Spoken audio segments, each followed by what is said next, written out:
Pardo, the General Manager of the La Mesa Eco Park. Woo! Yeah. Oh my God, so good. Again. So the mine site is just near there.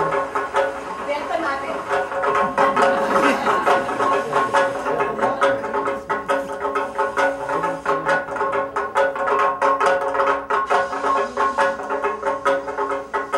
Makano yan isang sako? Ha? 60 kilo. Ang lakas mo. He's carrying 60 kilos.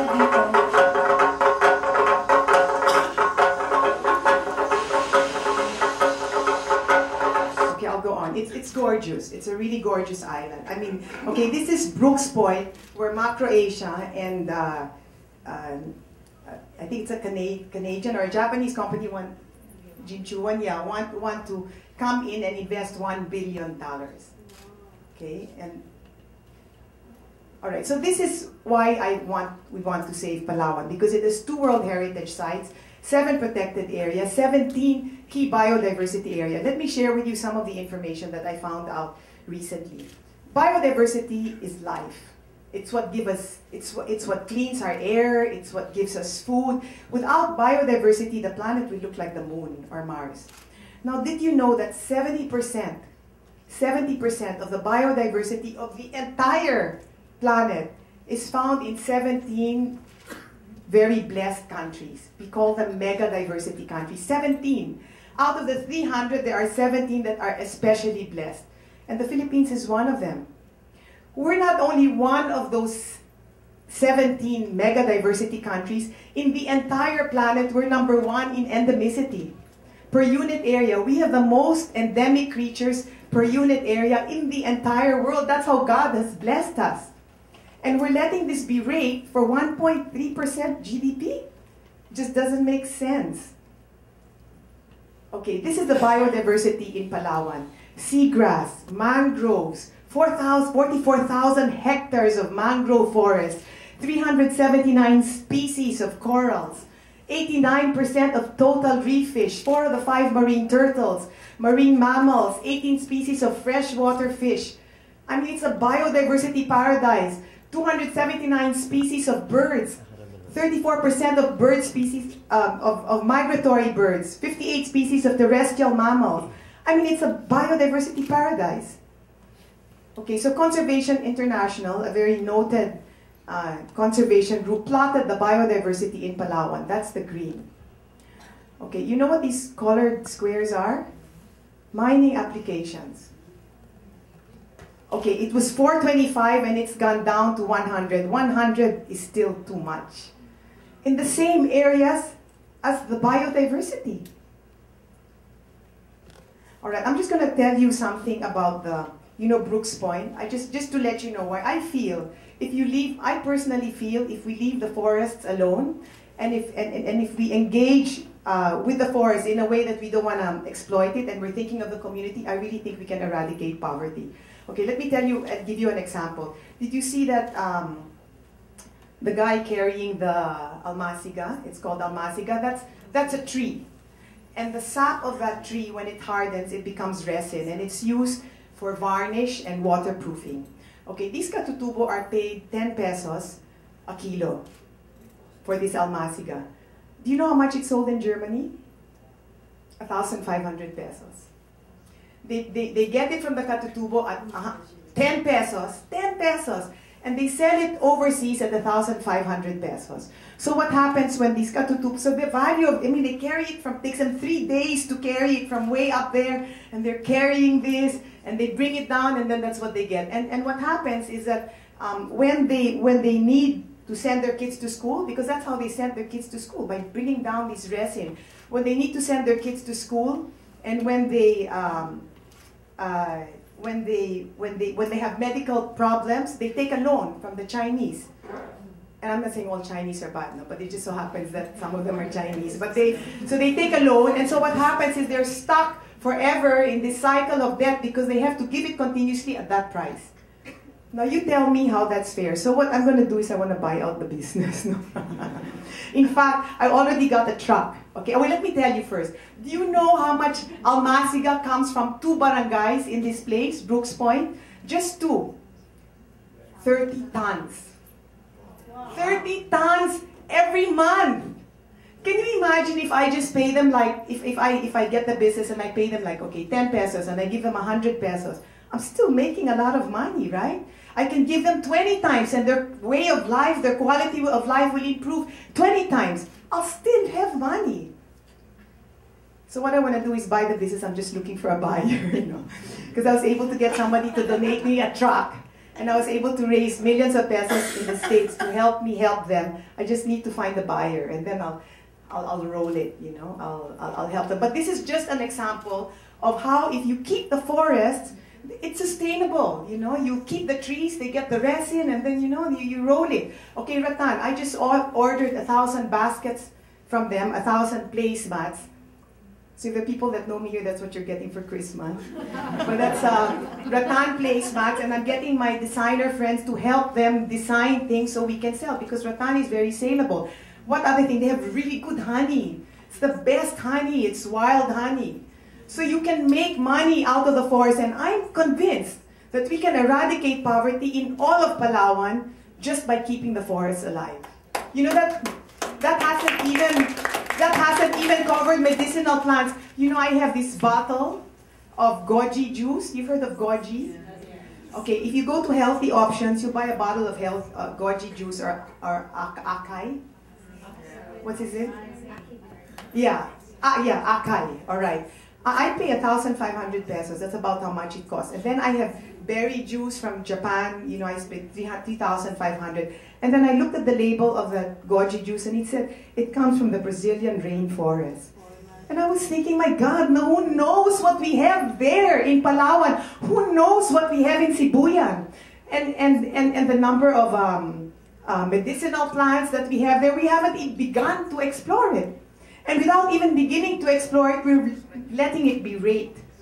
Okay, now that Brooks Point, I just want to give you some more information on that, because Catherine was talking about economic valuation, and that's a fact. We haven't, as of now, the Philippines has no standard for evaluating biodiversity, carbon credits, agriculture, residential land. So without having that standard and without knowing what we're giving up, we're racing headlong in this strategy when we don't even have the monitoring muscle to make sure that they're not doing well. I want to tell you a story about Brooks Point, because that was the first time that the Philippines engaged on a thorough economic evaluation. And in that study, they tasked Conservation International, and they evaluated carbon credits, agriculture, and all that. And what they said is, if you don't mine in Brooks Point, if you don't mine Mount Matalingahan, the value to the country is 70 billion pesos. That's what they said. And they said if you mine Mount Matalingahan, what you will get in terms of mining revenues is 15 billion. Okay, so you know what happened after the study? On December of last year, 2,400 hectares of prime old growth, not second growth, old growth forest, 2,400 hectares of old growth forest was rezoned and made 87. Now, if something is old growth and then you say it's only 87, now doesn't that sound like a lie? And I have been on the front page of the various newspapers saying, how can you rezone 2,400 hectares of old growth forest and then I'll just say it's 87 to allow for 2 big mining applications? That's the way the country's running. And you can't sue me for that, because that's the truth, no? I have the documents. Okay, so that's why I need the signatures. So I have signature forms here. Okay, so this is why the ecological system in am I good? Almost, I'm almost there. Okay, so if you take away the trees in Palawan, the topsoil is very fragile. Okay, look, this is a mining in Palawan, and what's that? That's rice fields, and that's the sea. Now, what crazy person is going to allow mining on top of the rice fields? So this mining was stopped, but like Catherine was saying, the farmers there continue to suffer. Their lives have changed big times, and you think the mining companies have paid them? So there's a case that's been tried again, and we're going to this time really make it high profile. All right, there are 2 current mining operations in Palawan. This one is City Nickel, and this is on top of the rice granary of Palawan. On top of the rice, I was totally shocked. When I went there, then I called up Baha Mitra, who's the governor. I said, how can you allow mining on top of the rice granary? These people voted for you, and the farmers and the fishermen are crying. Aren't you going to cry also? And then he points fingers at DNR, and I also called him up, and they're both pointing fingers at each other. And guess what? Then I find out that the business of the mayor of Nara is hauling. Hauling. Hauling, that's what he does. That's his business. He gets paid for hauling. And that's why the thing continues. Okay, accidents. You know, they say it's accidents. It may or may not happen. That City Nickel, when the Chinese, and this just happened on May 11 of this year, when the barge, the Chinese vessel went there to collect the minerals which they had to take to China, it rammed into 979 square meters of coral. And we took the pictures. It's really, really bad. Okay, and then we took the pictures of the farmlands that had been devastated by laterite. And these are current pictures. Look at that. Okay, that's where it's happening. I took these pictures here. And that's the road leading to the mine, and that's the rice fields. Okay, that's laterite. You can't grow rice on that. That's healthy soil. That used to look like Sibuyan water before, but look at it now. All right, this one. This just came to me a week ago. And this one is going to suck. It's right. Okay, because this was a study done by an esteemed group of UP professors. Is Chris Monsod here? Yeah. All right, it was done for Winnie Ponsod. It wasn't even a study done on mining. It was a study done on poverty. And so I didn't commission the study. I had nothing to do with it. I just found out about it. They sent me the table. Look at the table. Poverty incidence. If you look at agriculture, from 1988, the incidence of poverty steadily decreases. Okay? Look at mining. Mining doubles, increases. Okay, look at manufacturing. Manufacturing decreases. Utilities from 8 to 3. Construction from 37 to 24. 21 to 13. 27 to 18. 10 to 2. Even the unemployed goes from 23 to 12. Yet, look at the mining. Okay, then I was shocked to find out. I always thought that the people inside the mining sector, they benefit because they're paid, and then they're given education and health, you know, because you need to baby them and do all of that. And I thought the ones that suffered are around, the communities around, because those are the people that I talked to. I was shocked to find out that these figures pertain to inside the sector. That means the people that work in the sector. And then look at this. If you look at the figures in 2009, and if you look at all the sectors, guess where there's the greatest incidence of poverty? In the mining sector. More than agriculture. So for all their bluster about the billions of dollars that they're spending here, I know that that's the result of those billions of dollars, because numbers don't lie. And you don't need to spend a lot of money to eradicate poverty and help people, because I'll give you data where I've been able to eradicate poverty in 2 years just spending very, very little money. Okay, look at this. It's consistent. This is the poverty incidence per household.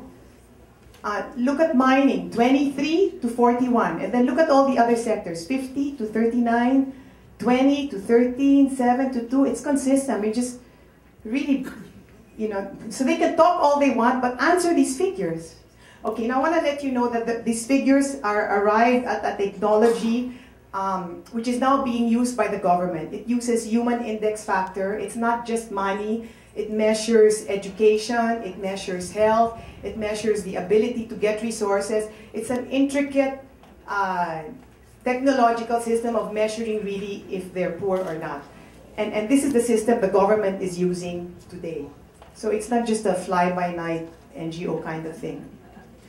All right, the poverty gap. The poverty gap is then they arrived at a linear poverty line. A poverty line is the standard of how much you need and what you need to be able to live a decent life. And the gap between that and where you are is called the poverty gap. Now look at this. The poverty gap of agriculture has decreased, manufacturing has decreased, utilities has decreased, construction has decreased, trade has decreased, transportation has decreased, finance has decreased, services have decreased, even unemployment has decreased. But look at mining. Mining has gone up from 8 to 13.